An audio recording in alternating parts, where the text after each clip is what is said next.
রান্না করছি রিটা মাছ। অনেকেই হয়তো এই মাছটি চিনেন না, কারণ এই মাছ সচরাচর সব বাজারে পাওয়া যায় না। এটি নদীর মাছ।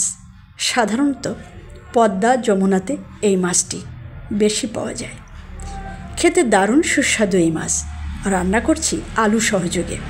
রান্নায় ব্যবহার করেছি সয়াবিন তেল, সরিষার তেল, পেঁয়াজ কুচি, তেজপাতা, পেঁয়াজ বাটা, রসুন বাটা, মরিচের গুঁড়া, জিরার গুঁড়া, হলুদ, লবণ, কাঁচামরিচ এবং রান্না হয়ে গেলে উপরে ছড়িয়ে দেওয়ার জন্য টালা জিরার গুঁড়া। যারা মাছ খেতে পছন্দ করেন কিন্তু এই মাছটি এখনও খাওয়া হয়নি, তারা অবশ্যই এভাবে রান্না করে খেয়ে দেখতে পারেন।